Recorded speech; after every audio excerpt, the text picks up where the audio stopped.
অভিনেত্রী মেহজাবিন চৌধুরীর প্রেম বিয়ে নিয়ে গুঞ্জন চলছিল। এবার সেই গুঞ্জনই বাস্তবে রূপ নিচ্ছে। চলতি মাসে বিয়ের পিঁড়িতে বসতে যাচ্ছেন এই অভিনেত্রী। পাত্র আর কেউ নন, তার দীর্ঘদিনের প্রেমিক নির্মাতা আদনান আল রাজীব।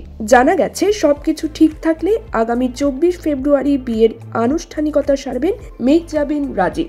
এর একদিন আগে 23 ফেব্রুয়ারি সম্পন্ন হবে গায়ে হলুদ। ঢাকার অদূরের এক রিসোর্টে নাকি চলছে বিয়ের আয়োজন। এর আগে অসংখ্যবার প্রেম ও বিয়ের খবরে শিরোনাম হয়েছেন এই যুগল, তবে বরাবরই এসব এড়িয়ে গেছেন তারা। এক সাক্ষাৎকারে রাজীব বলেছিলেন, মেহজাবিন আমার জীবনের সেরা ও মূল্যবান ব্যক্তি, তবে প্রেম ও বিয়ের প্রসঙ্গ এড়িয়ে গেছেন তিনি। এমনকি বছর খানেক আগে এও শোনা গিয়েছিল যে ইতিমধ্যে তারা বিয়ে সেরে একসঙ্গে গুলশানের একটি ফ্ল্যাটে বসবাস করছেন, তবে এই গুঞ্জনেও তারা সাড়া দেননি। এবার অবশ্য বিয়ের বিষয়টি চূড়ান্ত। অবশেষে রাজীবের গলায় মালা দিচ্ছেন মেহজাবিন।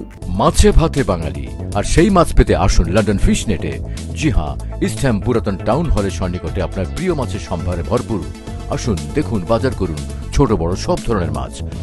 বাহ, একই ছাদের নিচে প্রয়োজনীয় সবকিছু পাওয়া যায়। এদিকে বিয়ের খবর ছড়িয়ে পড়ার পর বিনোদন অঙ্গনে তাদের সহকর্মী ও শুভাকাঙ্ক্ষীরা বেশ খুশি। সুন্দর মনের দুজন মানুষ একসঙ্গে জীবন শুরু করছেন, এর চেয়ে আনন্দের খবর তো আর হতে পারে না বলেও মন্তব্য করেন তারা। মেহজাবিন চৌধুরী 2009 সালে একটি রিয়েলিটি শো এর প্রতিযোগিতার মাধ্যমে মিডিয়াতে পা রাখেন। এরপর নাটকে নিয়মিত অভিনয় করে আসছেন, তবে তিনি এখনো কোনো চলচ্চিত্রে অভিনয় করেননি। অন্যদিকে আদনান আল রাজীব দেশের জনপ্রিয় নির্মাতাদের মধ্যে অন্যতম। News desk, UKBD Times.